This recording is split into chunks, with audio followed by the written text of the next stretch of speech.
ছেলেরা বলো বাপ, একবার ভাবো, একবার তুমি মুসলমান কিনা?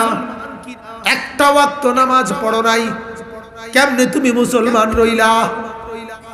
একবার ওই জবানে আল্লাহকে ডাকো নাই, কেমনে মুসলমান রইলা?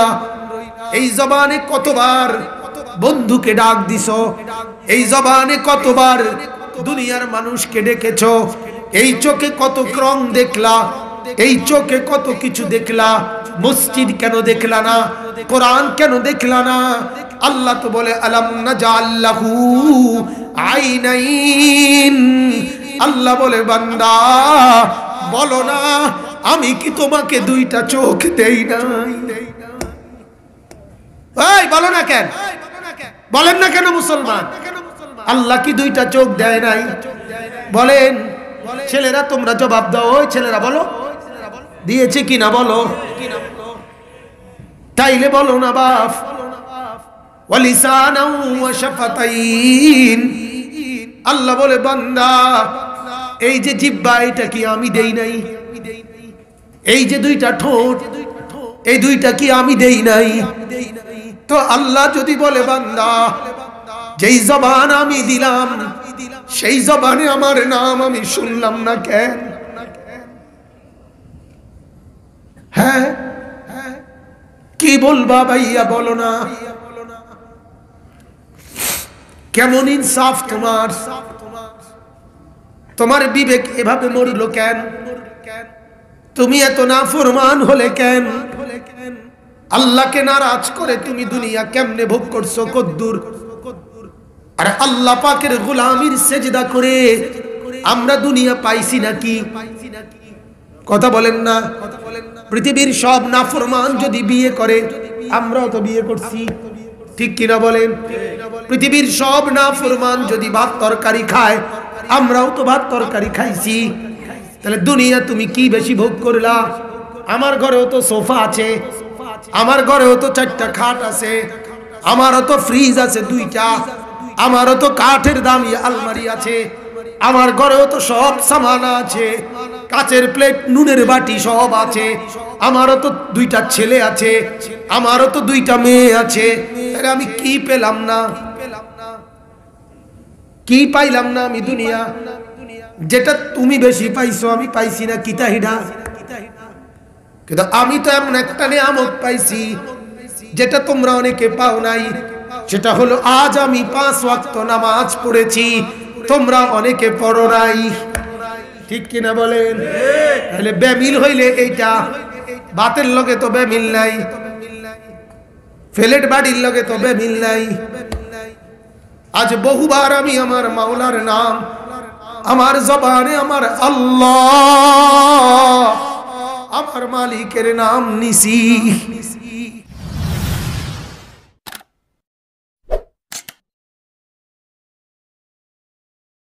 আলহামদুলিল্লাহ, আল্লাহ পাক রব্বুল ইজ্জত যুল জালাল ওয়াল ইকরামের ফজল করম, রব্বুল আলামিনের অপরিসীম ইহসান, মেহেরবানি, দয়া। আল্লাহ তাআলা আমাদেরকে আজ 11 মার্চ 2022 রোজ শুক্রবার কুমিল্লা জেলা দেবিদ্বার উপজেলাধীন বারাইমুরা জামে মসজিদের উদ্যোগে আজকের এই মোতাবাররাক 47তম বাৎসরিক তাফসীরুল কোরআন মাহফিলে আল্লাহ তাআলা আমাদেরকে আসবার বসবার তৌফিক দান করেছেন। এজন্য সকলেই বলি আলহামদুলিল্লাহ।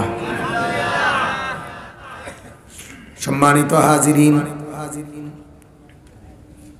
পবিত্র কোরআনুল কারীমের 8 নম্বর পারা 6 নম্বর সূরা, সূরাটির নাম সূরায়ে আনআম। এই সূরার 4টি আয়াত, 161, 62, 63, 64, এই 4টি আয়াত আমি আপনাদের সামনে তেলাওয়াত করেছি। ইনশাআল্লাহ অল্প কিছুক্ষণ সময়ের ভেতরে এই 4টি আয়াতকে সামনে রেখে আমরা কিছু কথা পেশ করতে চাই। আল্লাহ তাআলা আমাদেরকে তৌফিক দান করেন, সকলেই বলেন আমিন। স্বাভাবিকভাবে আমরা যেহেতু আলহামদুলিল্লাহ এই মাহফিলে আরো একাধিকবার আসার সুযোগ হয়েছে, এজন্যই আমি কোনোরকম ভূমিকা না বাড়িয়ে কোরআনুল কারীমের আয়াতগুলো আপনাদের সামনে পেশ করতে চাই। ব্যক্তিগতভাবে আমিও আপনাদের অনেককে চিনি, আপনারাও আমাদেরকে চেনেন। বিশেষ করে জনাব আলী আসগর চাচা সব সময় এই বয়স্ক মুরব্বী আসলে আমার যে মনে রাখে, আমার কাছে এটা আশ্চর্য লাগে। সব সময় ফোন দেয় এবং শুধু আমার এই ডেটের জন্য এত পিছায়া বলছি, যত পিছিয়ে যাক শুক্রবার হইতে হবে, আমার একটা ডেট দিবেন। এজন্যই দেওয়া। তো আল্লাহ তাআলা যেন ওনার এই মহব্বত, আন্তরিকতা, এতেও আল্লাহ তাআলা যেন বরকত দান করে। নবীজি সাল্লাল্লাহু আলাইহি ওয়াসাল্লাম ইরশাদ করেছেন, দুইজন ব্যক্তি যদি একে অপরকে আল্লাহর জন্য ভালোবাসে, তাহাব্বা ফিল্লাহ, দুইজন মানুষ যদি একজন আরেকজনকে আল্লাহর জন্য ভালোবাসে, আবার আল্লাহর জন্যই বিরোধিতা করে, তাহলে ভালোবাসে এমন দুইজন যারা আল্লাহর জন্য একে অপরকে, আল্লাহর নবী বলেন আল্লাহ তাআলা তাদেরকে কিয়ামতের দিন আল্লাহ তাআলার আরশের নিচে ছায়া দান করবেন। এজন্য আল্লাহ তাআলা ডাক দিবেন, তোমরা যারা যারা আমার জন্য একে অপরকে ভালোবাসতা, তোমরা কোথায় দাঁড়াও? আইনাল মুতাহাব্বুনা লিজালালি, আমার জন্য ভালোবাসতা, অন্য কোনো গরজ ছিল না, অন্য কোনো উদ্দেশ্য না, শুধু আল্লাহর সন্তুষ্টির জন্য ভালোবাসা। আল্লাহ তাআলা বলবেন তোমরা সব আমার আরশের নিচে এসে অবস্থান করো। সুবহানাল্লাহ। হাদিসের মধ্যে আছে, এক সাহাবী ঘর থেকে বের হয়েছে, আরেকজন ব্যক্তির সাথে আল্লাহর মহব্বতে শুধু দেখা করবে, সাক্ষাৎ। প্রতিমধ্যে একজন ফেরেশতা মানুষের আকৃতি নিয়ে ওনাকে জিজ্ঞেস করছে যে তুমি যে ওই লোকটার সাথে দেখা করতে যাচ্ছ কেন?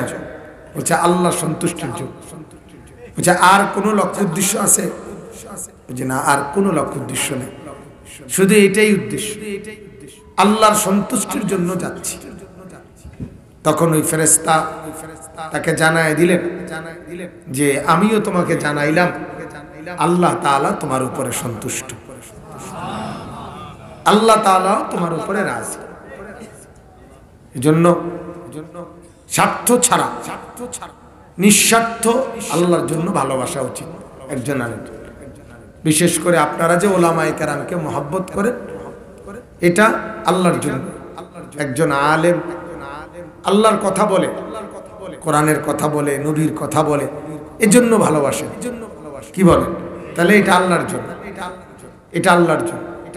এজন্য আশা করা যায় এই ভালোবাসাটা যদি ইখলাসওয়ালা হয়, আল্লাহর সন্তুষ্টিওয়ালা হয়, তাহলে আল্লাহ তাআলা অনেক বড় নেকি দান করবেন। সুবহানাল্লাহ।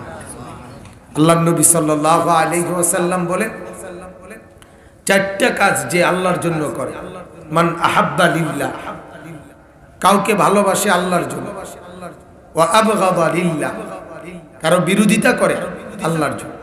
তুমি কুফরি করো, তুমি শিরিক করো, তুমি বেদাত করো, তুমি কবিরা গুনাহ করো, এজন্য আমি তোমাকে পছন্দ করি না।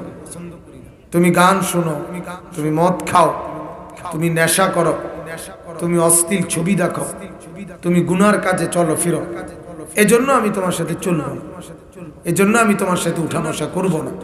এই যে এই বিরোধিতাটা কার জন্য? আল্লাহর জন্য। ঠিক কি না বলেন? ওয়া আ'তা লিল্লাহ।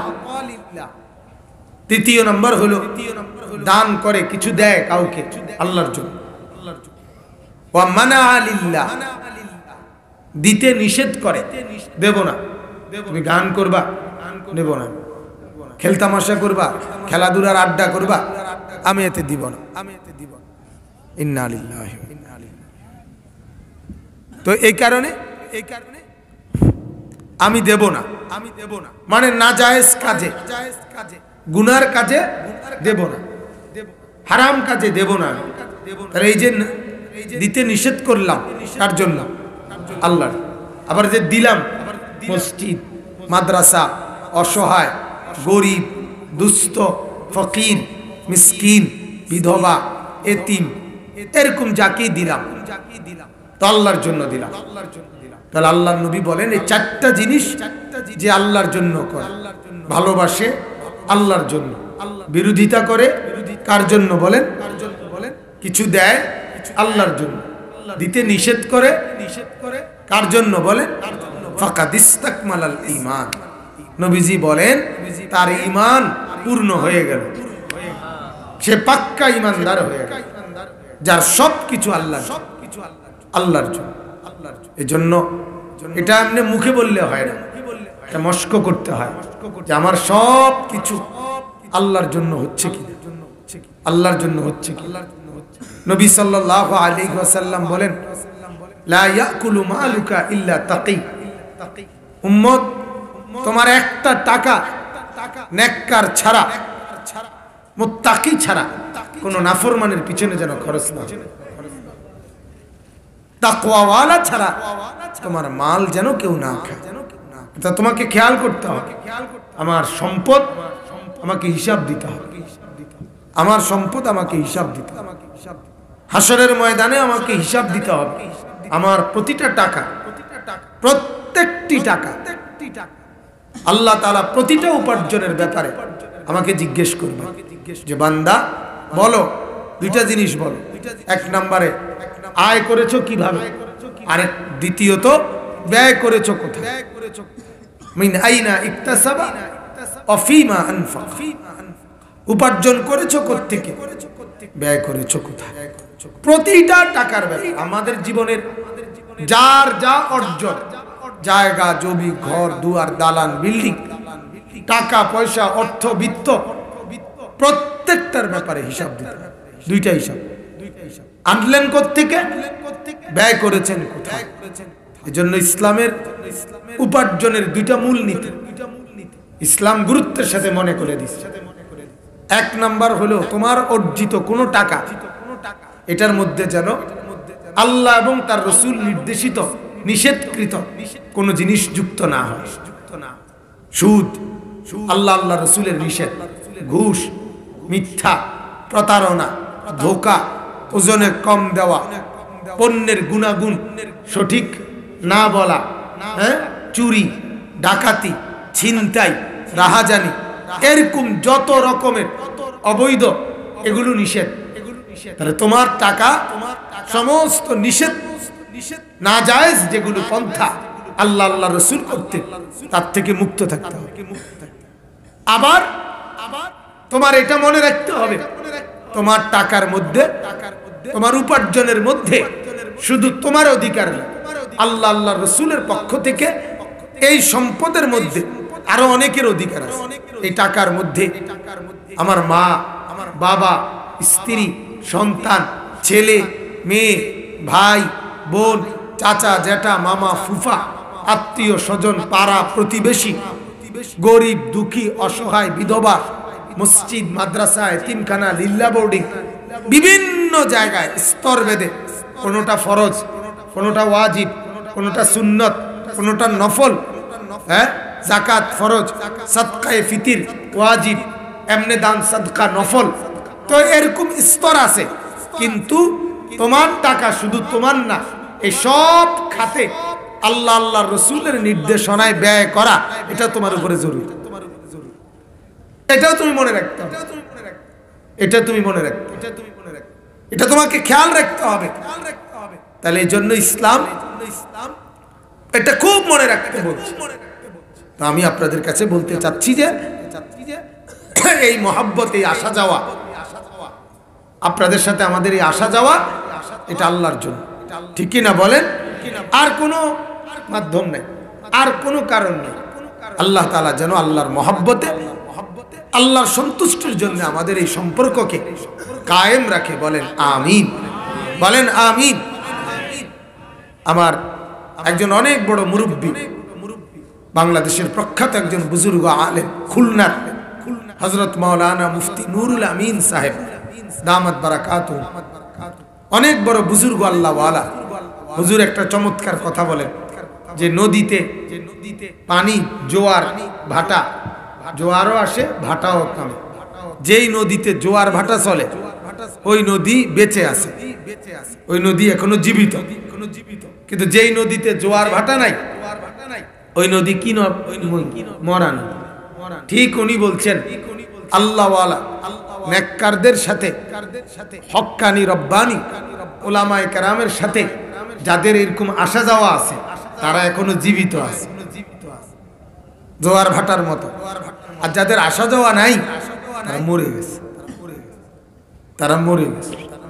যেন উলামায়ে কেরাম থেকে বিচ্ছিন্ন যাদের ফ্যামিলি, যাদের জীবন, তাদের আপনি সুরত দেখলেই বুঝবেন, চলাফেরা দেখলেই বুঝবেন সারাক্ষণ দুনিয়া লুবি, সারা। কারণ যাদের সাথে চলে ফিরে কেউ তারে আখিরাতের কথা মনে করায় না। বুঝেন নাই কথাটা? মনে করায় দেয়।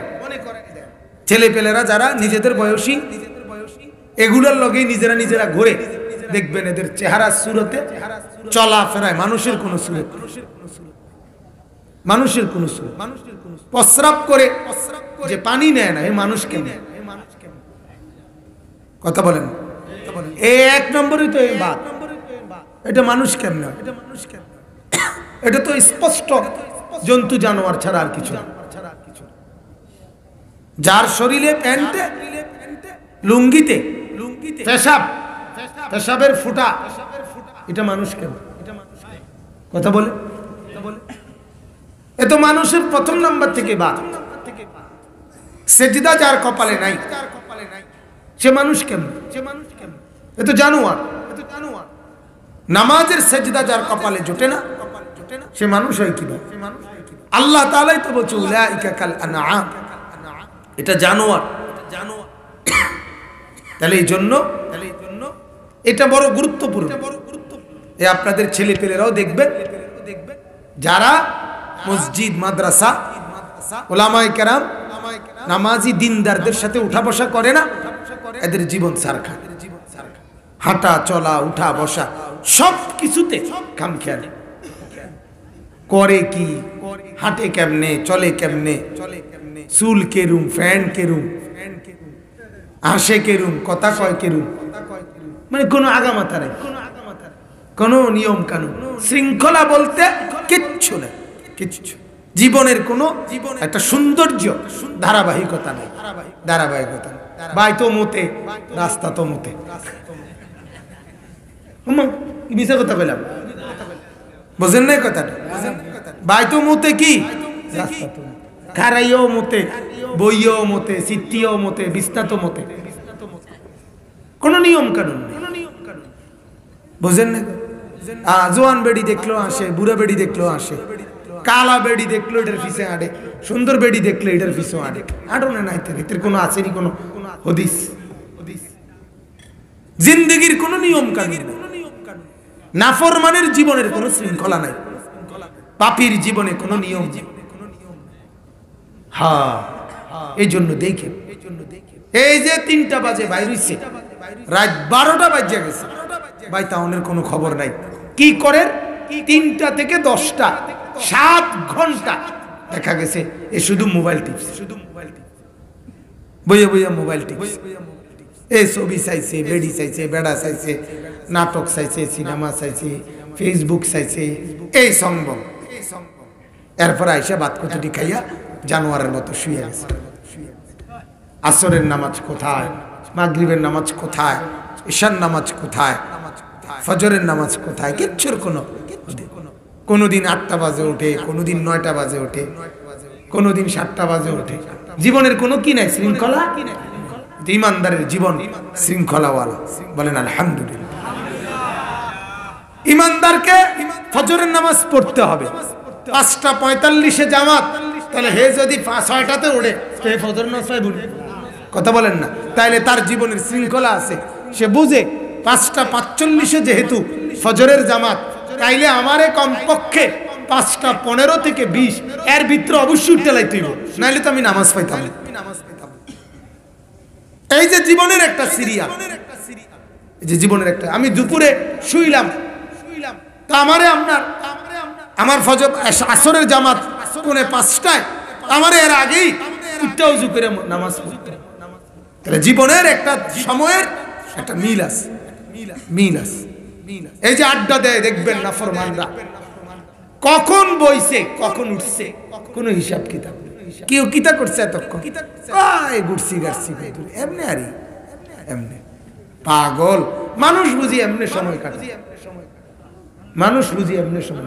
আমার তো নিজের মাঝে মাঝে মন চায়, দিলে মন চায় মাঝে মাঝে আহা সময় যদি 24 ঘন্টার জায়গা আরো 5-7 ঘন্টা বাড়াইয়া হতো আমার অনেক উপকার হতো। একেবারে হিসাব করেও মিলাইতে পারি না, অনেক কাজ থেকে যায়। অথচ একজন মানুষ, একজন মুসলমান, তার হাতে কোনো কাম নাই, কেউ কেউ গড়ি গাড়ি আর কি এমনি আড্ডা দিতেছি আর কি, অসম্ভব কথা। এটা কোন মুসলমানের পরিচয় হইতে পারে? মুসলমান ফালতু সময় নষ্ট করবে এই সময় তো মুসলমানের নাই। ইমানদারের আবার এই সময় মিলবে কিভাবে মিয়া? আল্লাহ কোরআনুল কারীমের মধ্যে বলছেন ইমানদার দাঁড়াইয়া থাকলেও আমার জিকির করো, বসে থাকলেও আমার জিকির করো, শুয়ে থাকলেও আমার জিকির করো, হাঁটতে হাঁটতেও আমাকে ডাকো। তাহলে ইমানদারের আবার অবসর কোথায়? কথা বলেন না বাপ, অবসর কোথায়? অবসর মিলবে কবরে, অবসর মিলবে কোথায়? আল্লাযীনা ইয়াযকুরুনাল্লাহ কিয়ামান ওয়া কুউদান ওয়া আলা জুনুবিহিম। রব্বুল আলামিন বলেন আমি মাওলার জিকির করে যারা দাঁড়িয়ে বসে শুয়ে। আল্লাহ বলেন 3 অবস্থায়, সর্বাবস্থায় যে আমি মাওলার জিকির করে সেই হলো উলুল আলবাব, বিবেকওয়ালা, দিমাগওয়ালা, আকলওয়ালা। তার দিমাগ আছে, তারই কেবল বিবেক আছে, তারই কেবল আকল আছে। ইয়াতাফাক্কারুনা ফি খালকিস সামাওয়াতি ওয়াল আরদ। রব্বুল আলামিন বলেন আমার আসমান আর জমিন চতুর্দিকের সৃষ্টি নিয়ে যে ভাবতে থাকে আর ভেবে ভেবে আমি আল্লাহকে চিনতে থাকে সেই হলো বিবেকবান। হাজার মে সাজার মে তু হি তু, जिधर देखता हो तू ही तू। হাজার মে সাজার মে, পাথরে দেখলে মাওলা তোমাকেই দেখি, গাছে দিকে তাকাইলে তোমাকেই দেখি। जिधर देखता हो तू ही तू, যেদিকেই তাকাই মাওলা তোমাকেই দেখি, আল্লাহকেই দেখি, আল্লাহকেই দেখি। এমনটা ভাবনা যার, আল্লাহ বলেন সেই কেবল দিমাগওয়ালা, বাকিটি পাগল, ঠোল খারাপ। জিন্দিগি যে মনে করে বন, জীবন মানে বিড়ি, বিড়ি খায় বইয়া বইয়া বিড়ি খায়। বুড়া বেড়া 60-65 বছর হয়ে গেছে, অন্য ডাকাইতে বিড়ি খায় বইয়া বইয়া। এটা মূর্খ কথা, এত বড় বুড়া মানুষ কেমনে বিড়ি খায়? যার কলিজার মধ্যে আখিরাতের ভাবনা আছে ওই বিড়ি খায় কেমনে? ওই বিড়ি খায় কেমনে? আস্তাগফিরুল্লাহ, আস্তাগফিরুল্লাহ। মানে বেফিকির, বেফিকির। কবর দেখা যায় 60 বছরে কি পরিমাণ লাশ, জানাজা, দাফন করলো, দেখলো। এরপরেও একটা মানুষ কল্পনা করেন না মিয়া, 60 বছরে একজন বুড়া কত জানাজা পড়ছে, কত লাশ দেখছে, কত অ্যাক্সিডেন্ট দেখছে, কত দুর্ঘটনা দেখছে। এত কিছু দেখার পরেও তার ভিতরে এখনো কবরের ভয় আসে নাই। এটা ডাকাত ছাড়া আর কিছু। এবারে কেমনে সাধু অনেক গপ মারে, এবারে কেমনে টেলিভিশন চায়, এবারে কেন এখনো বিড়ি খায়? আশ্চর্য, আমার মাথাতে ধরে নাই, মাথায় ধরে। হাদিসের মধ্যে আছে এক সাহাবী একদিন রাত্রিবেলা পূর্ণিমার চাঁদ উঠছে আকাশে, উনি বালুর মধ্যে শুইয়া আকাশের চাঁদ আর তারার দিকে তাকিয়ে অনেকক্ষণ মজা করে তাকাইছে, চাইছে আর কি, চাইয়া বলতেছে আইয়ুহাল কাওয়াকিব আইয়ুহাল কামার, ও তারকারাজি, ও চাঁদ, ইন্না লাকুম রাব্বান ওয়া ইন্না লি রাব্বান, আমি জানি বুঝি তোমাদের একজন রব আছে, আমারও একজন রব আছে। রাব্বুকুম ওয়া রাব্বি ওয়াহিদ, আর এটাও জানি যে তোমাদের রব আর আমার রব একই জন, একই জন। এরপরে দোয়া করছে, আল্লাহ তোমার সৃষ্টি নিয়ে তুমি ভাবতে বলছো, এই কদ্দুর ভাবছি, এবার আল্লাহুম্মা গফিরলি, আল্লাহ আমারে মাফ করে দাও। নবীজি জানাইছে ওই সাহাবীকে, সাহাবী তোমার এই এত সুন্দর বলার কারণে আল্লাহ তোমারে পুরা মাফ করে দিয়েছে। তুমি যেই সুন্দর কথাটা কইছো, তুমি যেই মজার কথাটা বলছো, ওয়ায়াতাফাক্কারুনা ফি খালকিস সামাওয়াতি ওয়াল আরদ রব্বানা মা খালাকতা হাদা বাতিলান সুবহানাক ফাকিনা আযাবান নার। রব্বুল আলামিন বলেন, আমার সৃষ্টি নিয়ে যে গবেষণা করে চতুর্দিকে তাকিয়ে এরপরে যার দিল বলে যে আল্লাহ জগতের কোনো কিছুই আপনি বেহুদা বানান নাই, আমার উপকারের জন্যই বানিয়েছেন, এরপরে যে বলে আল্লাহ আপনার প্রশংসা করছি, আপনি আমাকে জাহান্নামের আযাব থেকে মাফ করে দেন, আল্লাহ বলেন এমন বিবেক যার আছে সেই কেবল বিবেকবান। সুবহানাল্লাহ।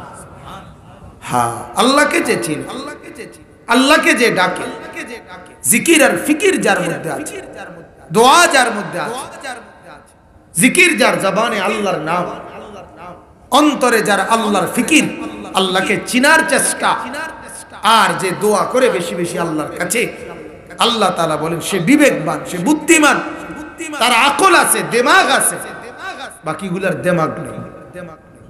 এটি শুধু বাত্তরকারী খানাটাই বুঝছে, এগুলো শুধু হতনটাই বুঝছে। সারাদিন কতক্ষণ রোজগার করে, এরপরে ভাত কতটি খায়, এরপরে শীত হইয়া ঘুম যায়, শেষ। এরই নাম জীবন, এরই নাম জিন্দেগি। বলেন নাউজুবিল্লাহ। ওই আপনাদের যে আপনাকে মিটিং শেষ, মিটিং হইল, শেষ হলো ওয়াজ, ভাইয়া মিটিং শেষ হলে কইয়েন, ওই যে লাল পাঞ্জাবিওয়ালা ভাই আপনার পিছনের তারার কোন মিটিং শেষ করতে, ওই চিনি শেষ হয়েছে মিটিং। জি, তো এই জন্য আমি বললাম আপনাদের কাছে আমরা বিবেকবান হওয়া দরকার, ফিকিরমন্দ হওয়া দরকার, আকল কাজে লাগানো দরকার। আজ আমরা আকল কাজে লাগাই না, বিবেকটুকু আমাদের বিসর্জন দিয়ে ফেলছি। আমরা একটা বারো ভাবতেও চাই না আমি কে, কোত্থেকে আসলাম, কেন আসলাম, যা করতেছি এটাই কি ছিল আমার ডিউটি, নাকি যেটা ছিল আমার ডিউটি সেটা ছুটে যাচ্ছে কিনা, কেন ভাবনা রে। আচ্ছা, এটা ভাবা দরকার, এটা ভাবা দরকার, আমার ডিউটি কি, আমি করছি কি। আল্লাহ কোরআনে বলেন, বান্দা তোমার ডিউটি তোমার পরিবারের সদস্যদেরকে নামাজি বানানো, আর তোমার পরিবারের রিজিক পৌঁছানো, এটা আমি আল্লাহর ডিউটি। এটা কোরআনের আয়াত। আল্লাহ বলে সেজদার ফিকির তুমি করো, ভাত তরকারির ফিকির আমি করব। হেতে কইতেছে আল্লাহ ভাত তরকারি আমনে মিলাইতে না পারতেন না, এটা আমি করব। সুদে পারি, ঘুষে পারি, সিটারিতে পারি, যেমনে পারি আমি ভাত তরকারির ব্যবস্থা করব। নামাজ পড়ুক বা না পড়ুক এটা আমার দেখার বিষয় না, আমার দরকার ভাতের থালা, ভাতের থালা, পাতা কফি, ফুলকপি, ফাঙ্গাস, তেলাপিয়া, মুরকা, এই আমার দরকার। আমার দরকার এক সেট সোফা, আমার দরকার এক সেট আপনার ডাইনিং টেবিল আর 6টা চেয়ার, আমার দরকার এখন ছোট্ট বিল্ডিং, আমার দরকার 4টা রুম, আমার দরকার কিছু ফার্নিচার। এইটাই আমি নিজে এবং আমার ছেলে, আমার নাতি, আমার ফ্যামিলির 27 জনরে লাগাইয়া তাগো পুরা জীবন উৎসর্গ কইরা আমার পরিবারের সাধনা এই খাট পালং সোফা ফার্নিচার বিল্ডিং 10 শতক জায়গা একখান জমি এই কদ্দুর ব্যবস্থা করা, এটাই আমার টার্গেট। আমি আইসি পৃথিবীতে এটার লেগে মৃত্যু পর্যন্ত এটাই করব।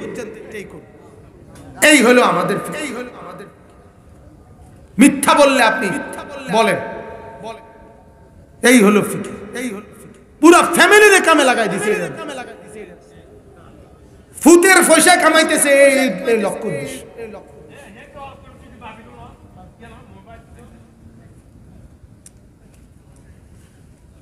অতএব ফিকির করে,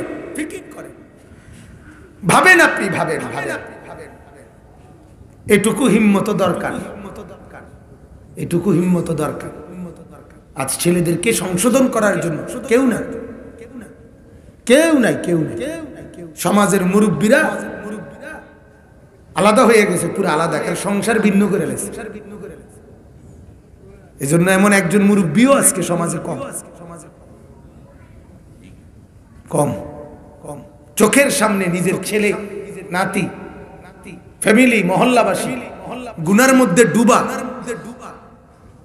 চোখের সামনে ফ্যামিলির সদস্যরা, মহল্লার ছেলেরা একটা ওয়াক্ত নামাজ পড়ে না, অথচ এত মসজিদ, এত মাদ্রাসা, এত উলামায়ে কেরাম। আপনি ভাবেন না, আমি একটাবার ভাবেন, আপনাদের গ্রামে কয়টা মসজিদ, কিন্তু নামাজি কোথায়? এই ছেলেদেরকে কে নামাজি বানাবে? 30 বছর যার নামাজ ছাড়া জিন্দেগি বড় হইল, সে পরবর্তীতে কেমনে নামাজি হবে? কেমনে নামাজি হবে? সে কিভাবে দিনদার হবে? নিজে নিজে কেমনে দিনদার হয়? নিজে নিজে মানুষ যদি হেদায়েত হয়ে যায়, তাহলে আল্লাহ এত নবী কেন পাঠাইলেন? এত রাসূল কেন পাঠাইলেন? এত আউলিয়া কেন পাঠাইলেন? এত উলামায়ে কেরাম কেন পাঠাচ্ছেন? কি কারণ? যদি নিজে নিজে ঠিক হয়ে যাবে, এই জন্য এটা তো দরকার, এই কথা তো বাস্তব। যে আলেমে দ্বীন আমরা কথা হইতেছে, এই সময়ও যদি গাফেল হয়, তো ছেলে পেলেদের গাফলত কেমন মজবুত হয়ে গেছে। মসজিদে জুম্মার বয়ান হয়, মহল্লার ছেলেরা বারান্দায় বসা গল্প সল্প করে, একটা লাইন ইমাম সাহেবের শোনে না, এমন নাফরমান আছে না? তাহলে এই ছেলেগুলোকে দিনদার কে বানাবে? এদেরকে নামাজি কে বানাবে? সবার সম্মিলিত প্রচেষ্টা না থাকলে একটা ঘর সাজাইবার জন্য মাত্র এক সেট সোফা, একখান ডাইনিং টেবিল আর 6টা চেয়ার, 3টা খাট আর একটা কাঠের আলমারি, 12টা কাচের প্লেট, 12টা কাচের প্লেট আর 6টা কাচের চায়ের কাপ, আর এই নুনের বাড়ি টাড়ি, ঘড়ি বাড়ি, এই কদ্দুর জিনিসের লাইগা একটা ফ্যামিলির 8-10 জন মানুষ মিল্লা ফিকির করতেছে। ঠিক কি না বলেন? বাপ, দাদা, চাচা, ভাই, সন্তান সবাই মিল্লা এই ঘরটা সাজাইতে আছে, অথচ এই মানুষগুলোর আখিরাত সাজাবার কেউ নেই। এদের নামাজ কোথায়? এদের কবরের ফিকির কোথায়? কারো কোনো খবর নেই, কারো কোনো খবর নেই। মাটির উপরের ঘর, এটা সাজাইতেছে, কেবল সাজাইতেছে। SS5 এর গেট, একবারে থাই গ্লাস, একেবারে দামি খাট, দামি ফার্নিচার, কিন্তু মাটির ওই পিঠে, মাটির ওই পাশে, মাটির ওই সাইডে আরেকটা ঘর আছে, সেই ঘরটার নাম কবর। আরে মুসলমান, মাটির উপরের এই ঘর যদি এত ভাবে সাজাও, ওই ঘর সাজাইবা না? ওইটাও তো তোমারই ঘর। কথা বলেন না কেন? ওই ঘরটা কার? আমার ঘর না? মাটির নিচের ওই ঘর কবর, ওইটা আমার না? তো সে ঘর কে সাজাবে? সে ঘর কে সাজাবে?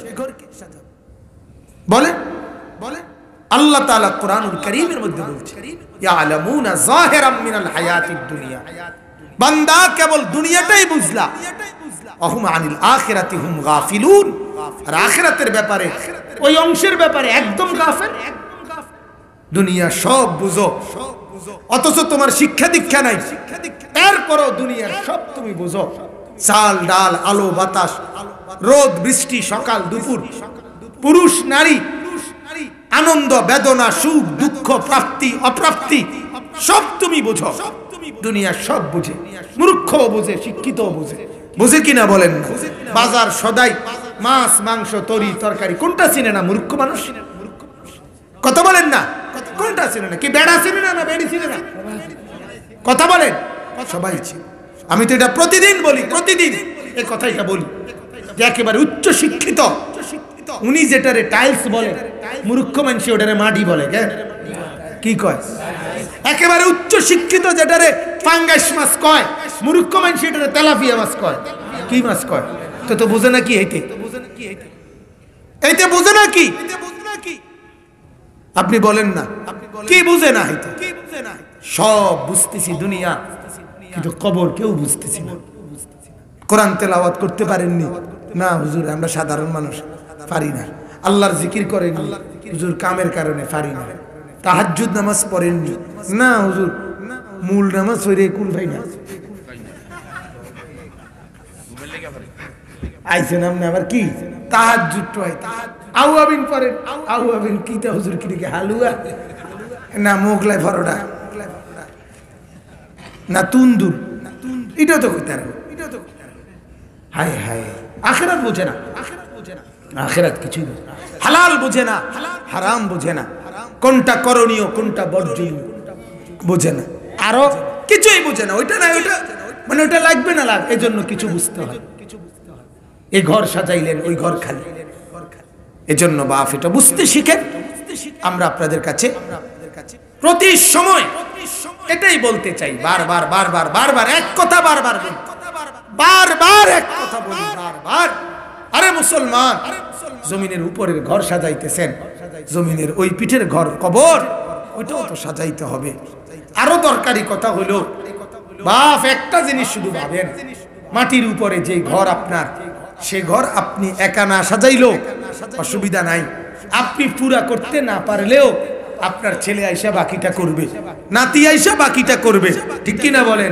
বাপে বিড়া বাইন্দা গেছে ফুতে আইয়া বিল্ডিং করছে নাতি আইয়া ফার্নিচার কিনা ঘর ফুরাইছে এমন হয় না এমন হয় কিনা একটা ঘটনা এরকম অহরহ অহরহ তাহলে মাটির উপরের ঘরটা তো বাপ ফুত নাতি তিন পুরুষ মিল্লা মাটির উপরের ঘর সাজানো যায় সম্ভব আপনি পুরা না করতে পারলেও সমস্যা নাই কিন্তু আল্লাহর কসম মাটির নিচের ওই ঘর কবর সেটা যদি আপনি একা আপনারটা সাজাইয়া না যান খোদার কসম আপনার ছেলে নাতি ওইটা সাজাইতে পারবে না আয় মুসলমান এই এক কথাও যদি বুঝেন তো যথেষ্ট যে ঘর আপনি একাই সাজাইতে হবে সে ঘর আপনার কোনো খবর নাই যে ঘর আপনি একা না সাজাইলেও চলে সেই ঘরের লাগে আপনার টেনশনের শেষ নাই বুড়া হইয়া গেলাম আরে ঘরখান পর্যন্ত শেষ করতে পারলাম না বুড়া হইয়া গেলাম 10 শতক জায়গা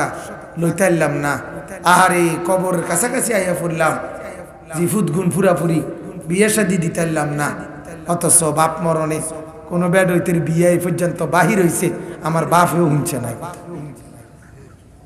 কথা বলেন না কেন বাপ মরণে কোনো মেয়ের বিয়ে আটকায়া গেছে এমন কথা কত কোন 14 গোষ্ঠীও কেউ শুনছে কোনটা আটকায়া যায় পৃথিবীতে কথা বলেন না কোনটা আটকায়া গেছে বাপ যেদিন মরে সেদিন রাইতেও তো সন্তান ভাত খায় কথা বলেন না কেন ওই দিন আসরের পরে জানাজা দিয়া কাইন্দা কাইটা রাতের বেলা আবার এই ফুটাইতে ভাত খায় না কিও ভাত খায় না তো বাকি মানুষ আত্মীয় স্বজনরা কয় কাইনতে আসো তো বুঝি কিন্তু শরীরের দিকেও তো খেয়াল রাখতে হবো কাইনতে কাইনতে ফাঁকি দিয়ে দুটো ভাত খাই গেলাম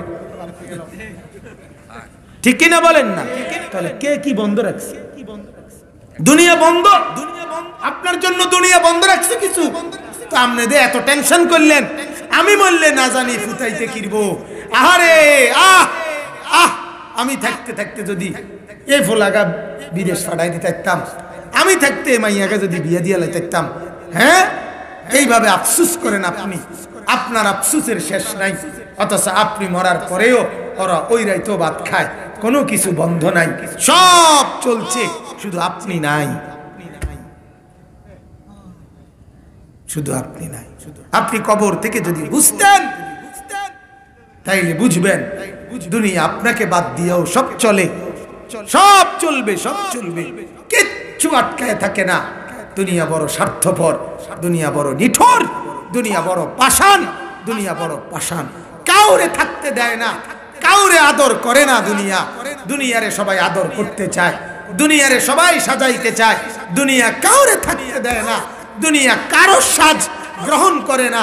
যত যত্নই করো না কেন, যত আদর করো না কেন, দুনিয়া লাথি মেরে কবরে পাঠায় দেয়। জান থেকে বেটা যা, যা শিখবেন থেকে যা। তোরে কে ধোকা দিল? তোরে কে বললো বিল্ডিং এত মজবুত করলে তুই আর মূর্তি না? তোরে কে বললো SS5 এর গেট লাগাইলে তুই আর মূর্তি না? তোরে কে বললো সেগুন কাঠের দরজা লাগাইলে তুই মূর্তি না? তোরে কে বললো গ্রিল মজবুত করে দিলে তুই মূর্তি না? কিরে কে তোরে বলল? দুনিয়া লাথি মারে, যা বেঈমান। আমার কথা কোনোদিন মনে আসে না, আয় কবরে আয়। হাদিসের মধ্যে আছে নাফরমানকে কবরে নেওয়ার পরে কবরের ডান দিকের মাটি বাম দিকে, বাম দিকের মাটি ডান দিকে, এত জোরে চাপ মারে পুরা হাড্ডি মেরুদণ্ড কড়কড় করে সব ভাঙা গুড়া গুড়া হয়ে যায়। কবর বলে বেটা বেঈমান, তোরে বহুদিন ধরে তালাশ করছিলাম, অপেক্ষা করতেছিলাম, তুই আইবি কোন দিন, আজ আসছিস। তুই জানোস না আমি কি? আনা বাইতুদ দুদ, আমি কবর পোকামাকড়ের ঘর। আনা বাইতুল ওয়াহদা, আমি কবর একাকী থাকার ঘর। আনা বাইতুল গুরবা, আমি কবর অপরিচিত ঘর। এই দোস্ত, দুনিয়ার এক ঘরে আরেক ঘরে মানুষ গেলে মানুষ ঘরের সব কিছু দেখে চিনে। বাথরুমে এটা, ওই কোনারটা পাকঘর, এই লম্বা লম্বা এটা লম্বা লম্বি 5 ফিট, এটা বারিন্দা। মানুষ কইতে আরে এক ঘর আরেক ঘরটা দেখলো বুঝে, ঠিকই না বলেন? কারণ কাছাকাছি মডেল সব, ঠিকই না বলেন? কবর ডাক দিয়া বলে বান্দা শোন, আমি কবর অপরিচিত ঘর, এই ঘরে আসলে জগতের কোনো ঘরের সাথে মিলবে না, তুই এই ঘরের কিচ্ছু খুঁজে পাবি না, এই ঘরের কিছুই চিনবি না। হ্যাঁ বাবু বন্ধু, বাবু বাবু যুবক, করো তামসা, করো তামসা করো। দেখো না বেডিতে তো চাও, আরো চাও। হিন্দি নর্তকী তো দেখো, উলঙ্গ ছবি তো দেখো, দেখো দেখো কি দেখো, এটাও বাক্য কি মানুষ দেখো না প্লাস্টিক দেখো, এটাও বুঝছো। প্লাস্টিকে না চায় মানুষ, মানুষ কোথায়? যে নর্তকী দেখে ওই নর্তকী কোথায়? এ তো খবরই নাই, এ তো দেখে প্লাস্টিকে না। মোবাইলের স্ক্রিনে যেটা দেখে এটা প্লাস্টিক না, তো তুই প্লাস্টিকে না দেখো বোকা। তুই কি দেখলা? তুমি জীবনও নষ্ট করে দিলা, যৌবনও নষ্ট করে দিলা, শরীরের ক্ষমতাও শেষ করে দিলা, আখিরাতও বরবাদ করে দিলা। হায় হায়, অল্প বয়সে এই জন্য ফ্যান টানে, ফ্যান ফ্যান পিছে ফ্যান ফিরে যায়। কি ফ্যান ফিরে যায়? ওই যে ক্ষয় হয়ে গেছে কোমর, আমার কথা বোঝেন নাই? উলঙ্গ ছবি দেখতে দেখতে, জিনা বেবিচারের দৃশ্য দেখতে দেখতে, অসভ্য মেয়ের পিছনে হাঁটতে হাঁটতে কোমর নাই তো ওনার, এই জন্য কেবল ফ্যান টানে। আমি তো অহরহ দেখি বলা ফ্যান টানে, কিন্তু ফ্যান টানো কা? আমি তো জীবনে লুঙ্গি টানছি না। আরে কোন মৌলবী সব কোনদিন ফায়জামা টানছি নি? আপনি দেখছেন? আপনারা কেউ দেখছেন? তো হেঁটে ফ্যান টানে কেন? বলেন নাউজুবিল্লাহ। হ্যাঁ, জিন্দেগি চিনা উচিত, জীবন চিনা উচিত। আল্লাহ তাআলা আমাদের নবীকে, আমাদের রাসূলকে আল্লাহ তাআলা একটা স্পষ্ট সিরাতে মুস্তাকিম দান করেছে, একটা সুন্দর আরামদায়ক দুনিয়ার রাস্তা, আখিরাতের রাস্তা নবীজির মাধ্যমে আমাদেরকে আল্লাহ তাআলা দান করেছিলেন। আমরা ভুল করলাম, আমরা সেটা পুরা ত্যাগ করে একটা ঝামেলাপূর্ণ, একটা পুরা বেড়াতেরাওয়ালা একটা জিন্দেগি আমরা বাছাই করলাম। আমরা বাছাই করলাম আল্লাহর রাসূলের জিন্দেগির মধ্যে, নবীর তরিকার মধ্যে, কোরআন সুন্নাহর তরিকার মধ্যে এক মডেলে জিন্দেগি পুরাটা পার হয়ে যায়। কিন্তু অন্য যত পথ আছে কোনটার মধ্যে স্থিরতা নাই।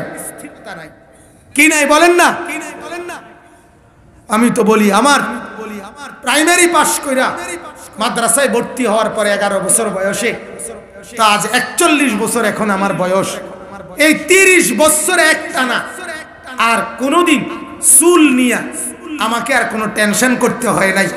30 বছর আমি চুল সব দিক সমান কইরা এই ছোট কইরা চুল কাটি। এটা নিয়ে আমার আর কোনো টেনশন নাই যে চুলের আর কোনো মডেল বার করতে হইব নি বা এটা লইয়া আরো কোনো চিন্তা করতে হবে কিনা, এটা নিয়ে আমার কোনো চিন্তা নাই। আল্লাহ মানলে, রসুল মানলে, সুন্নত মানলে এত টেনশন করতে হয় না। কিন্তু যে যুবক ওই সেলুনের নাফিত্তার উপরে ভরসা করে, ওই নাফিত্তায় তারে সুখ দেয় না। 6 মাসে তারে 3 বার চুলের ডিজাইন বদলাইয়া দেয়। তুই নাফিত্তারে ধরছ দে, এই জন্য নাফিত্তায় তোরে আর সুখ দিল না। তোরে গত মাসে এদিক দিয়ে চুল হালাই দিল, পরের মাসে কো না এখন এটা এই নতুনটা আইছে, এটা এদিক দিয়ে নাই। পরের 2 মাস পরে নাফিত্তায় আবার কইব ভাই এখন এই দোনো দিকে থায়ে, তবে পিছি দিয়ে থায়ে না, এটা আসছে নতুন নতুন। কথা বুঝছেন? একবার এই দিক দিয়ে ফালাই দেয়, একবার ওই দিক দিয়া, একবার এই দিক দিয়া, একবার ডাইনে, একবার বামে। কি ওই এরুমকা তোমারে কেমনে সুন্দর লাগে তুমি তো বুঝতে পারলে না, তুমি নিজেই তো কুলাইতে পারলে না, এখনো বুঝলে না যে তোমারে কি দিয়ে সুন্দর লাগে। তো মানুষের থেকে কিতা লাগবে। আমার এক পরিচিত লোক আছে, রসিক মানুষ, সে আমার একদিন কইছিল, হুজুর আমি জীবনে একবার আমার একটা ফটো উঠাইছিলাম, ফটো উঠে চাইছি আমার কেরম লাগে, দেখি আমারতে আমার সুরের মতো লাগে।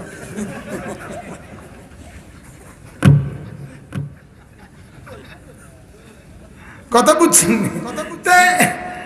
আমি যখন বুঝলাম আমারে আমার কাছে এরম লাগে, তো আর মানুষের কাছে কিতা লাগবো তাই বুঝছি। তো তোমারই তো তোমার কাছে কি লাগে না, ভালো লাগে না।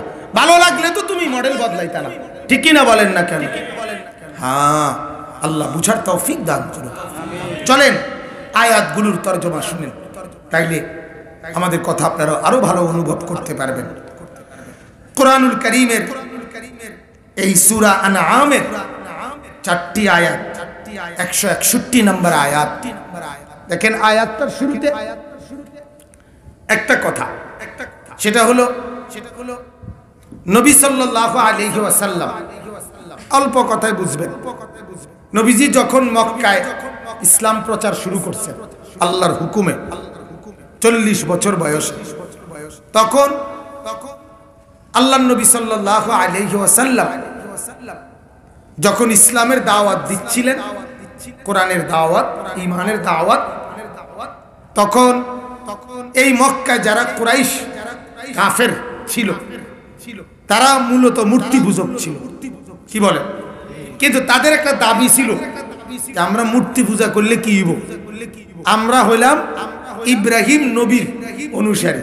নাউজুবিল্লাহ, এটা তারা নিজেদেরকে দাবি করে, আমরা মিল্লাতে ইব্রাহিম, আমরা ইব্রাহিমের অনুসারী।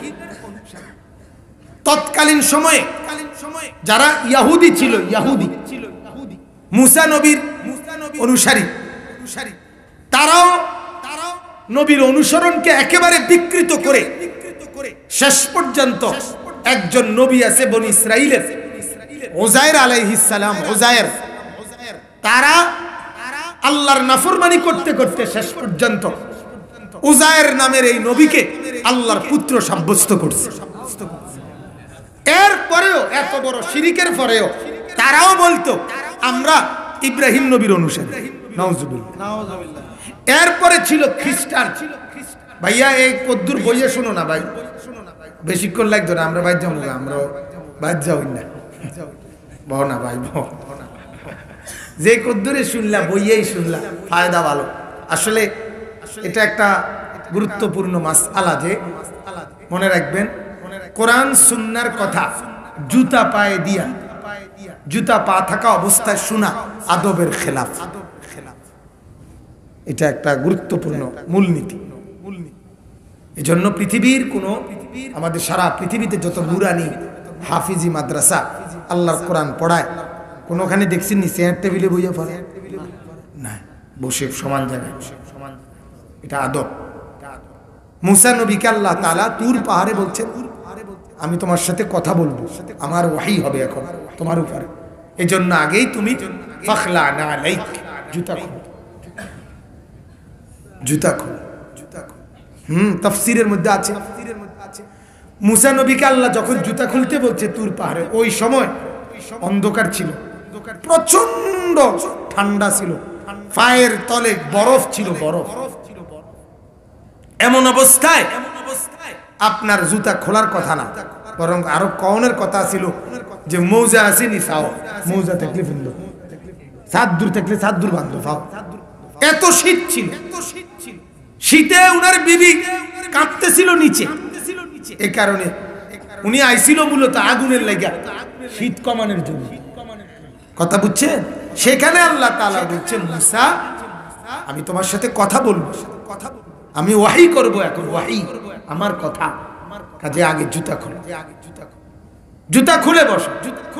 এই জন্য জুতা খুলে আল্লাহর কথা শোনা এটা আদব। সুবহানাল্লাহ। এই জন্য বরকত হয়।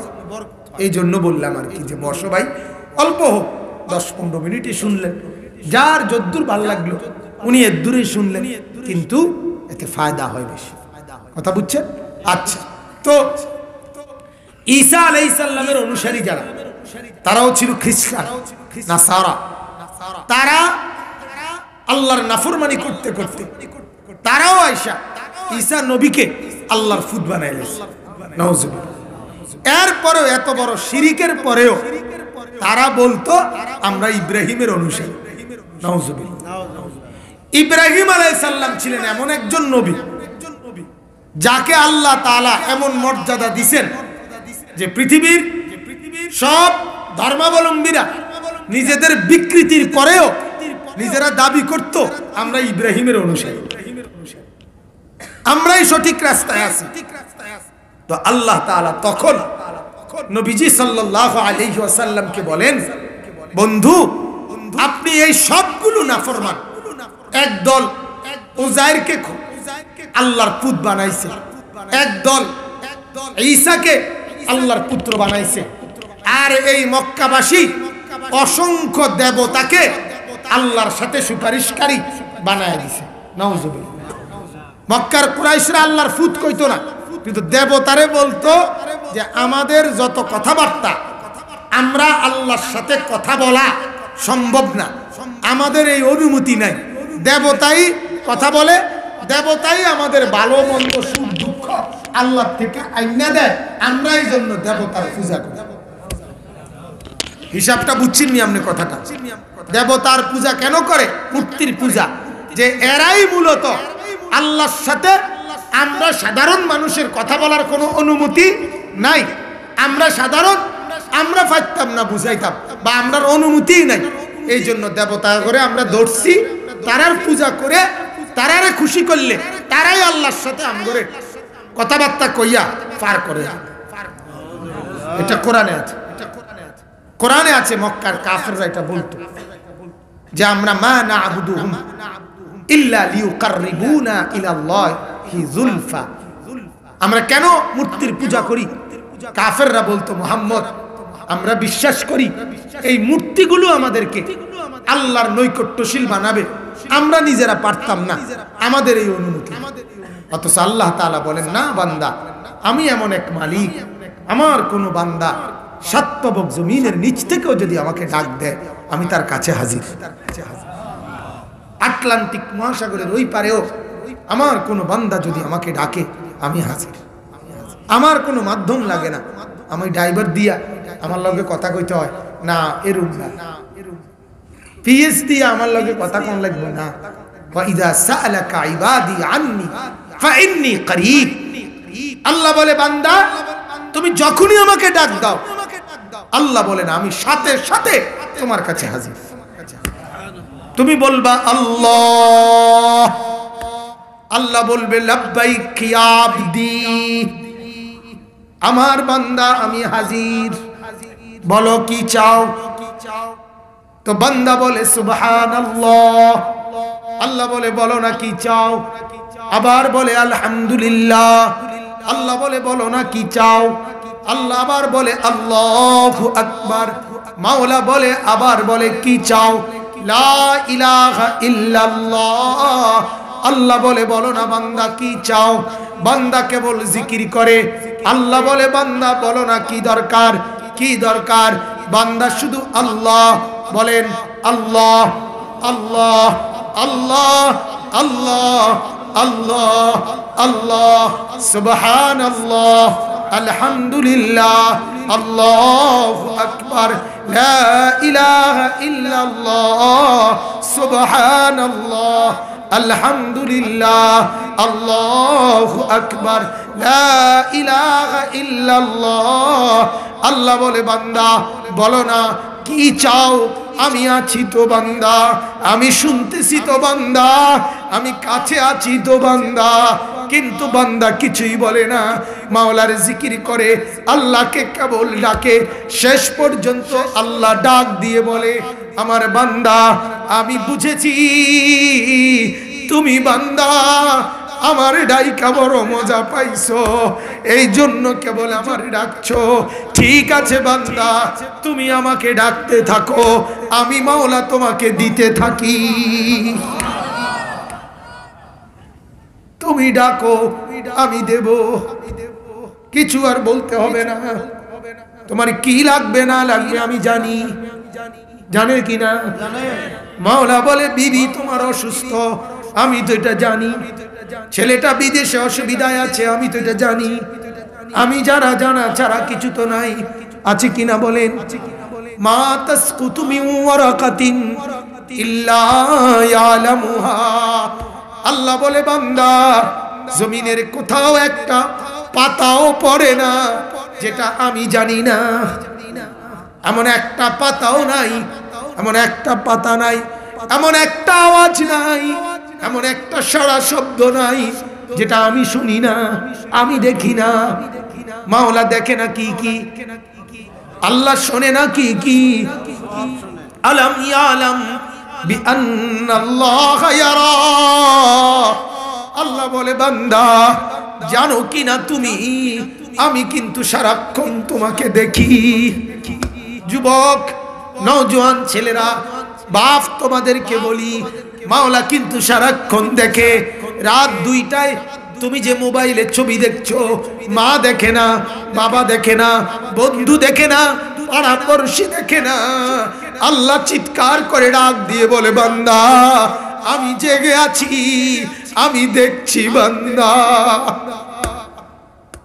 আমি তাকায় আছি, আমি ঘুমাই নাই, আমি ঘুমাই নাই, আমি ঘুমাই নাই, আমি ঘুমাই নাই, আমি তো জেগে আছি বান্দা।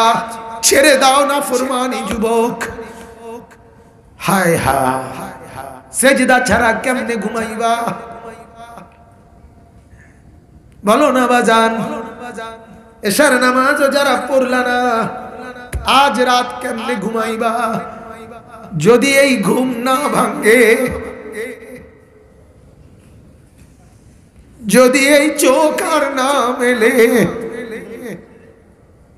হ্যাঁ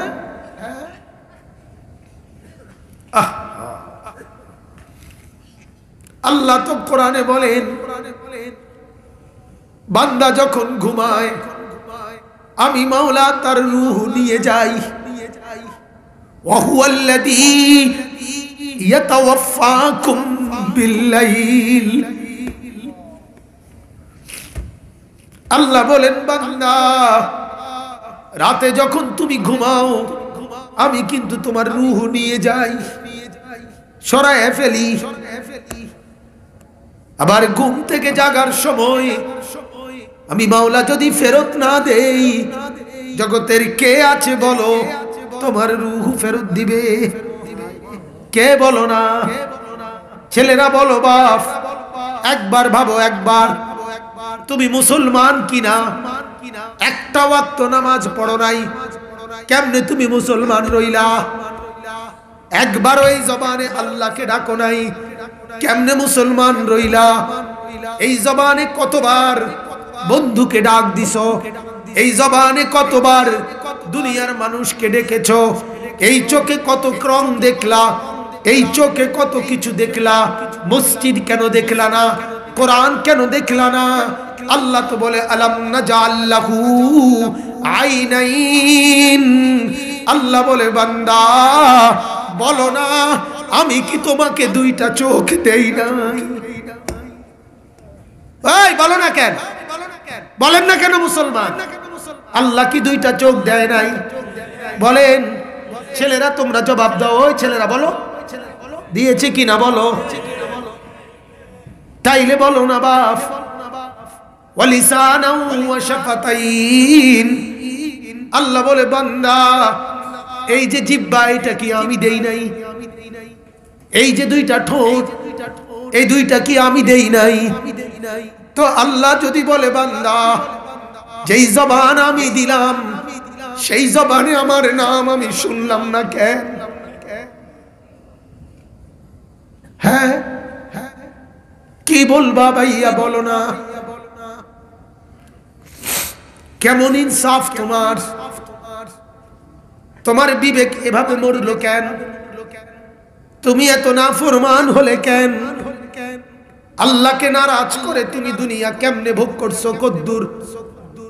আর আল্লাহ পাকের গোলামির সেজদা করে আমরা দুনিয়া পাইছি নাকি? কথা বলেন না? পৃথিবীর সব নাফরমান যদি বিয়ে করে আমরাও তো বিয়ে করছি, ঠিক কিনা বলেন? পৃথিবীর সব নাফরমান যদি ভাত তরকারি খায় আমরাও তো ভাত তরকারি খাইছি। তাহলে দুনিয়া তুমি কি বেশি ভোগ করলা? আমার ঘরেও তো সোফা আছে, আমার ঘরেও তো 4টা খাট আছে, আমারও তো ফ্রিজ আছে 2টা, আমারও তো কাঠের দামি আলমারি আছে, আমার ঘরেও তো সব সামান আছে, কাচের প্লেট নুনের বাটি সব আছে, আমারও তো 2টা ছেলে আছে, আমারও তো 2টা মেয়ে আছে। তাহলে আমি কি পেলাম না? কি পাইলাম না আমি দুনিয়া? যেটা তুমি বেশি পাইছো আমি পাইছি না, কিতা হিডা? কিন্তু আমি তো এমন একটা নিয়ামত পাইছি যেটা তোমরা অনেকে পাও নাই। সেটা হলো আজ আমি 5 ওয়াক্ত নামাজ পড়েছি, তোমরা অনেকে পড়ো নাই, ঠিক কিনা বলেন? তাহলে বেমিল হইলে এইটা, বাতের লগে তো বেমিল নাই, ফেলেট বাড়ির লগে তো বেমিল নাই। আজ বহুবার আমি আমার মাওলার নাম আমার জবানে আমার আল্লাহ আমার মালিকের নাম নিছি। আজ বহুবার আমি আমার নবীর নাম নিয়েছি, বহুবার আমি দুরুদ পড়েছি, আমি তাসবিহ পড়েছি। তাইলে তুমি কি পাইলা বাজান? হায়, আমি যদি আরেকটু শক্ত কথা বলি, এটা শক্ত কথা, শক্ত কথাটা হইল যুবক, তুমি একটানা 1 সপ্তাহ উলঙ্গ ছবি দেখে দেখে মোবাইলে যেই মজা পাইছো, আল্লাহর কসম যেই কোন স্বামী স্ত্রী তাদের একবারের বৈধ হালাল শরীয়তের মিলনে, হালাল মিলনে তার চাইতে কোটি গুণ বেশি মজা পাইছে যেটা তুমি পাও নাই। তো তুমি কিতা পাইলা? আমার কথাটা বুঝেন না? এক হালাল সম্পর্কে যেটুকু সুখ মিলে সেটা কি পায় নাফরমান? তো তুমি কিতা পাইছো? শুধু শরীরটা নষ্ট করা ছাড়া, যৌন ক্ষমতা নষ্ট করা ছাড়া আর কি হয়েছে লাভ? মদখোরের লাভ কি হয়েছে? শরীর নষ্ট হওয়া ছাড়া। নেশাখোরের লাভ কি হয়েছে? শরীর নষ্ট করা ছাড়া। উলঙ্গ ছবি দেখার, নর্তকী দেখার এই বদভ্যাসের লাভ কি হয়েছে? শরীরটা ক্ষয় ছাড়া। আপনি কোন আখিরাতের কিছু হয়েছে? দুনিয়ার কেমন কিছু হয়েছে? তাইলে এজন্য বাপ, ছেলেরা ফিরে আসো। তো বলতেছিলাম সবাই দাবি করত আমরা ইব্রাহিমের অনুসারী। কার অনুসারী? আল্লাহ তাআলা বলেন নবীজিকে, এবার এইটা শুনি, নবীকে আল্লাহ বলেন বন্ধু আপনি সবাইকে বলে দেন যে শোনো, কুল, হে নবী আপনি বলুন, ইন্নানি, নিশ্চয়ই আমি হলাম সেই ব্যক্তি, হাদানি রব্বি, যার আমার রব আল্লাহ আমাকেই প্রকৃত পক্ষে পথ দেখিয়েছেন, ইলা সিরাতিন মুস্তাকিম, সঠিক পথ, জান্নাতের পথ, এটা আল্লাহ তাআলা এই মুহূর্তে একমাত্র আমি মুহাম্মদকেই সঠিক রাস্তা বলেছেন, তোমাদের কারো কাছে সঠিক রাস্তা নাই। দীনান কিয়ামান, এবং নবী এটা বলেন আমাকে আল্লাহ যে দ্বীন দিছে এটা মজবুত, এটা সুদৃঢ় দ্বীন আল্লাহ আমাকে দান করেছেন। নবীকে আল্লাহ বলছেন এটা বলে দেন, যার কারণে আজ 1450 বছরের ভিতরে কত তুফান আইয়ে যায় ইসলামের উপরে, ইসলাম চিরতরে নিশ্চিহ্ন হয় নাই। ইসলাম কেমন, এক ঐতিহাসিকরা বলে, খুব সুন্দর উদাহরণ আছে ইতিহাসের কিতাবে, ইসলাম ধর্ম এমন একটি ধর্ম যেই ধর্মে সূর্যের মতো, সূর্য যদি একদিকে ডুবে তো আরেক দিকে ওঠে, ঠিক না? সূর্য কোন দিকে ডুবে? একদিকে যদিও ডুবে আরেক দিকে কিন্তু সূর্য কি ওঠে। ঐতিহাসিকগণ বলেন এই পৃথিবীতে একমাত্র ধর্ম ইসলাম। এই 1500 বছরের ভিতরে বহু এলাকায় কাফের বেঈমানরা জুলুম আর নির্যাতন করে মুসলমান সরায় দিছে, এলাকা ছাড়া করে দিছে, হইতে পারে এলাকা ছাড়া করে দিছে। তো এখানে যদিও সূর্য ডুবছে, কিন্তু আরেক জায়গায় কোনো না কোনো নতুন জায়গায় গোটা এলাকাবাসী সব মুসলমান হয়ে গেছে, আরেক ধান দিয়ে সূর্য উঠছে। ইসলাম কখনো পূর্ণ ডুবে নাই, পূর্ণ ডুববেও, পূর্ণ ডুববেও না। এটা ইসলামের বৈশিষ্ট্য, বলেন আলহামদুলিল্লাহ। তো আল্লাহ তাআলা বলেন দীনান কিয়ামান, অর্থাৎ আল্লাহ তাআলা আমাকে দিবেন এক নম্বরে যেটা, সেটার নাম সিরাতে মুস্তাকিম। সেটা কি বলেন না? অর্থাৎ নবীকে আল্লাহ বলতে বলছে আপনি বলেন আল্লাহ আমাকে যেটা দিবেন যেই পথ সেটা সঠিক পথ, জান্নাতের পথ। 2 নাম্বার, আল্লাহ আমাকে যে দ্বীন দিয়েছেন সেটা মজবুত, এটা টেকসই, এটাই জমিন থেকে নিশ্চিহ্ন হবে না, হবে না। আরো কিছু, রাশিয়া ইউক্রেন নিয়ে কথা না, গোটা পৃথিবী আরো যুদ্ধ করলেও ইসলাম নিশ্চিহ্ন হবে না, হবে না, কোনো সন্দেহ নাই, কোনো সন্দেহ নেই। আমি আপনি থাকবো না, ইসলাম থাকবে। কাফের বেঈমান থাকবে না, ইসলাম কি?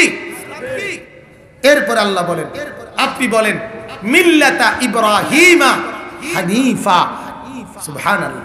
আল্লাহ বলেন বন্ধু আপনি বলেন আমাকে আল্লাহ যেই পথ দিবেন এটাই হলো প্রকৃত একনিষ্ঠ ইব্রাহিমের মিল্লাত। যেটার দাবি তোমরা করো আসলে সেটা তোমাদের কাছে নাই। মিল্লাতে ইব্রাহিম একমাত্র আমার পথ, এটাই আসল পথ। ইব্রাহিমের অনুসারী মূলত আখেরি নবী, আর আখেরি নবীর সূত্রে আমরা, বলেন আলহামদুলিল্লাহ। আজকের পৃথিবীরও ইহুদিরা ইব্রাহিমের অনুসারী না, আজকের পৃথিবীতেও খ্রিস্টানরা ইহুদিদের অনুসারী না, হিন্দু বৌদ্ধ নাস্তিক কেউ ইব্রাহিমের অনুসারী না। ইব্রাহিমের অনুসারী হলাম আমরা ইমানদার মুসলমান। এরপর আল্লাহ বলেন ওমা কানা মিনাল মুশরিকিন, তোমাদের প্রত্যেকের মধ্যে শিরিক আছে। কেউ উজায়েরকে আল্লাহর ফুত বানাইছো, কেউ ঈসাকে আল্লাহর ফুত বানাইছো, কেউ অসংখ্য দেবতাকে আল্লাহর কাছে সমকক্ষ বানায় দিছো। তোমরা শিরিক করো, আর মনে রাখবা ওমা কানা মিনাল মুশরিকিন, শিরিক করলে ইব্রাহিমের অনুসারী হয় না, কারণ ইব্রাহিম মুশরিক ছিল না। ইব্রাহিম আলাইহিস সালাম কি ছিল না? মুশরিক ছিল, বলেন আলহামদুলিল্লাহ। এরপরের আয়াত এগুলো শুধু তরজমা বললে শেষ। আল্লাহ তাআলা বলেন কুল, নবী আরো বলেন ইন্না সালাতি, আমার নামাজ, ও নুসুকি, আমার সমস্ত বন্দিগি ইবাদত। এই নুসুক শব্দের 3 অর্থ।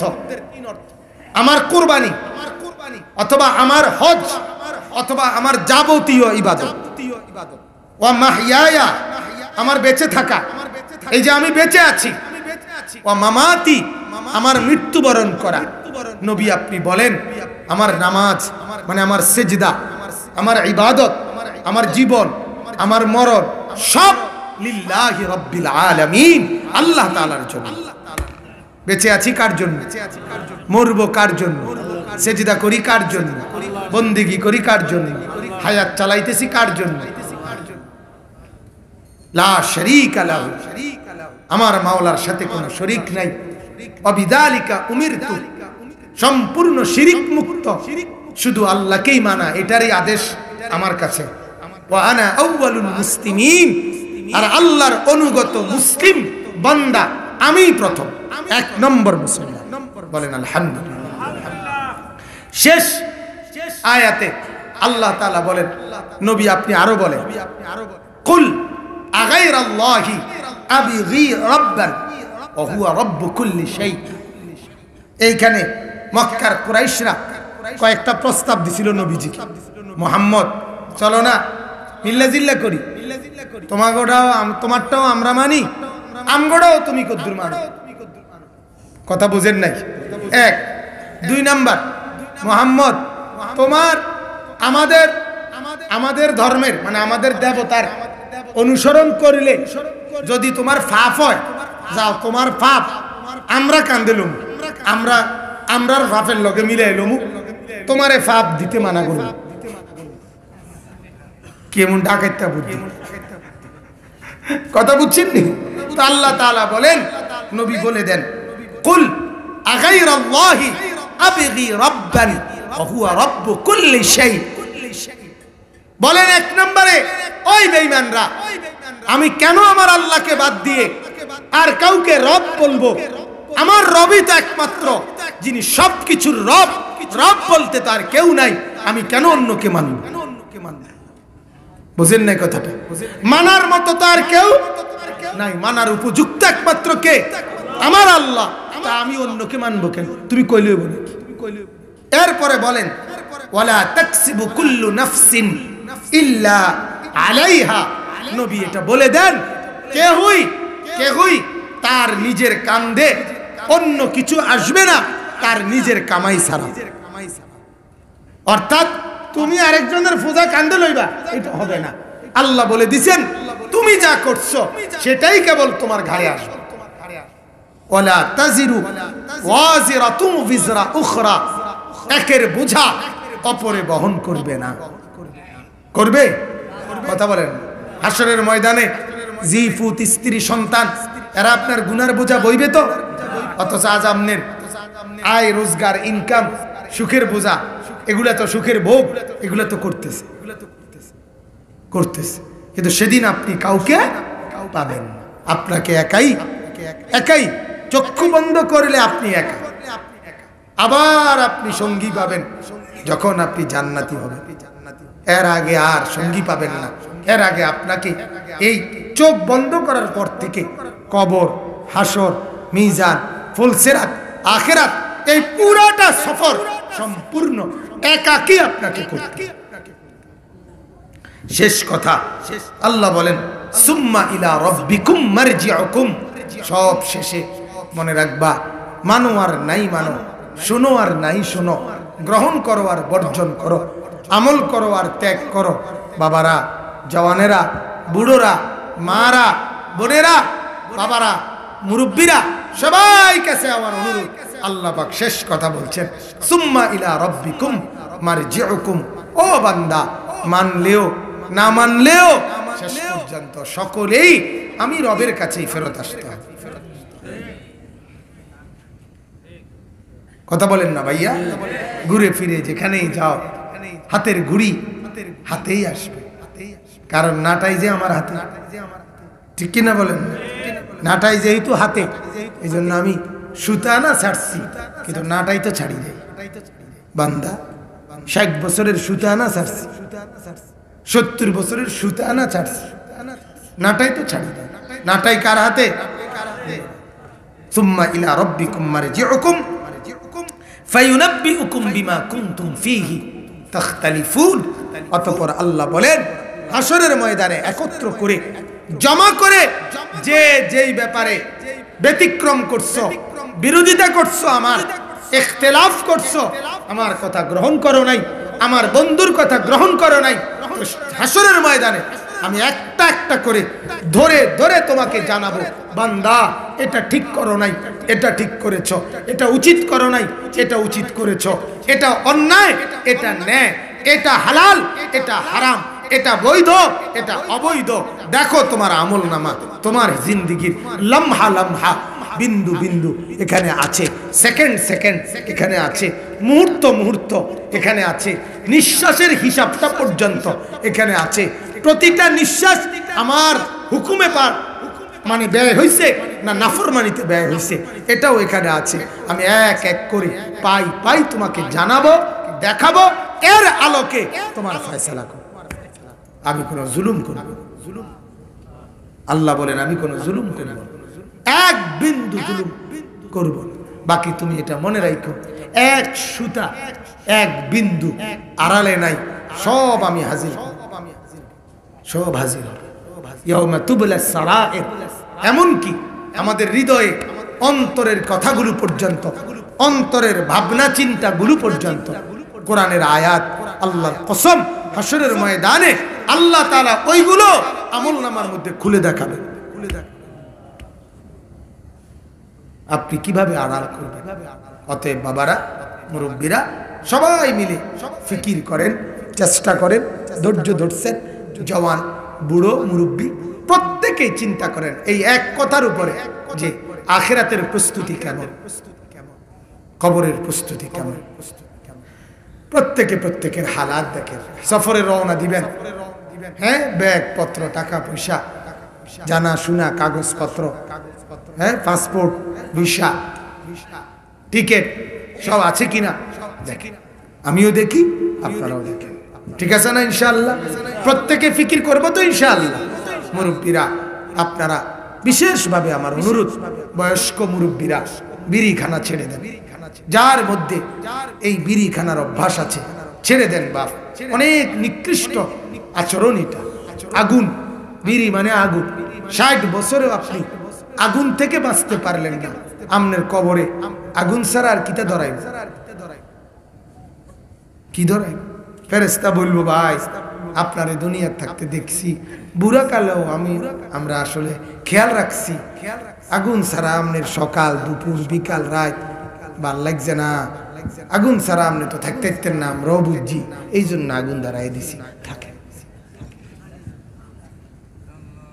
বলেন নাউজুবিল্লাহ। অতএব বিড়ি সিগারেট খাইয়েন না, চা দোকানে আড্ডা মাইরেন না, টেলিভিশন নাটক সিনেমা এগুলা দেখেন না। আর বুড়া কালে ওই এত আমেরিকার খবর লইয়া বলে গুদুর খবরে না চাই না, এত খবরের আমনের দরকার নেই, আমনের কেন কেউ জিঙ্গায় না। এই যে রাশিয়ার প্রেসিডেন্ট, আপনাদের কারোর কাছে কোনো ফোন দিছিনি, কোনো আসেননি কেন? এরকম কথা বল।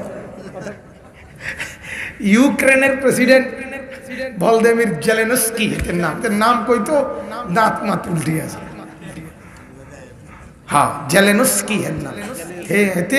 হেতে ফোন দিছিনি আমনে করে কি? তো তাইলে আমরা রে তারা তো জিঙ্গায়ও না, আমরার ব্যান ব্যানানি শেষ নেই। কাজেই এই সব ফিকির বাদ দিয়ে আখিরাতের ফিকির করেন মুরব্বীরা। বেশি বেশি তাসবিহ পড়বেন, তাসবিহ পড়বেন, আল্লাহকে ডাকবেন, সুবহানাল্লাহ, আলহামদুলিল্লাহ, আল্লাহু আকবার, লা ইলাহা ইল্লাল্লাহ, সাল্লাল্লাহু আলাইহি ওয়াসাল্লাম, আস্তাগফিরুল্লাহ ওয়া আতুবু ইলাইহি।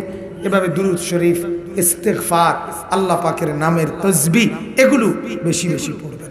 বলেন ইনশাআল্লাহ। যুবক ছেলেরা, ভাইয়া তুমি মানুষ, তুমি মুসলমান, তোমার বিবেক আছে, তুমি একটু ভাবো, গুনার রাস্তা ছেড়ে দাও। বিশেষ করে মোবাইলের যত গুনাহ হইতে পারে, উলঙ্গ ছবি, অশ্লীল ছবি, নাচ গান, বেহায়াপনার দৃশ্য, এগুলো বাপ বন্ধ করে দাও।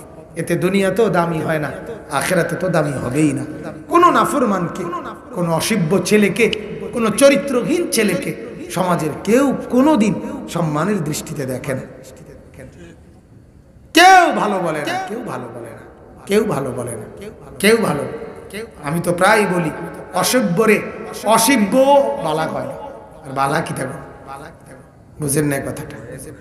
না না না, এটা এটা সৃষ্টিগত। আপনি 2-5টা ছেলে একসাথে আপনার মনে করেন সিগারেট খায় বা গাঁজা খায়, অথবা একসাথে খারাইয়া মুতে, অথবা একসাথে উলঙ্গ ছবি দেখে, এই 5 জনের একজন রে আলগা করে কোনো একদিন আপনি এগর লগের আরেকজনের ব্যাপারে জিজ্ঞাসা করেন যে এইতে কেমন, তো এবারে এইতে কইব ওইটা জোনায়েদ বাগদাদি, ঠিক না?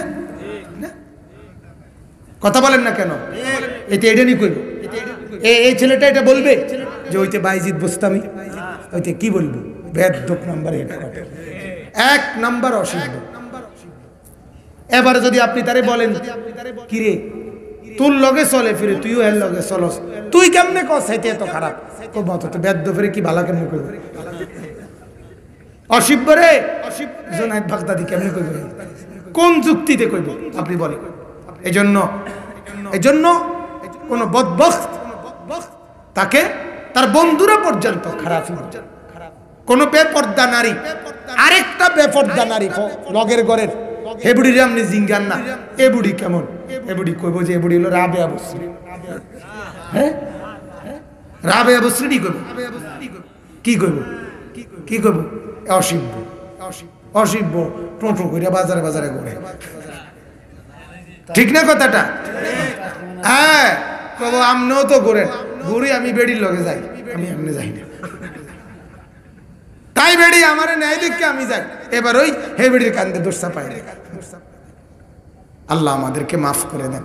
এজন্য মন্দকে মন্দরাও মন্দ বলে, আর ভালো তো মন্দ বলে, আর ভালোকে এখন আপনি এর ব্যতিক্রম ভাইয়া একজন নামাজিকে, একজন খারাপ লোক সমাজে তারে জিজ্ঞাসা করেন, সেও লোক বলবে ভাই আমি নিজে খারাপ হইতে পারি কিন্তু লোকটা ভালো, ঠিক কিনা বলেন? কিনা বলবে কিনা?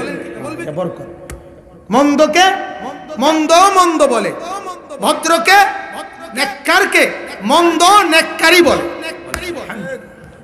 আল্লাহ তাআলা আমাদেরকে বুঝার তৌফিক দান করুক। আজকের এই মজমা আল্লাহ তাআলা কবুল করুক, বলেন আমিন। সকলে একবার সূরা ফাতিহা 3 বার কুল হুয়াল্লাহু আহাদ পড়ে। আলহামদুলিল্লাহ।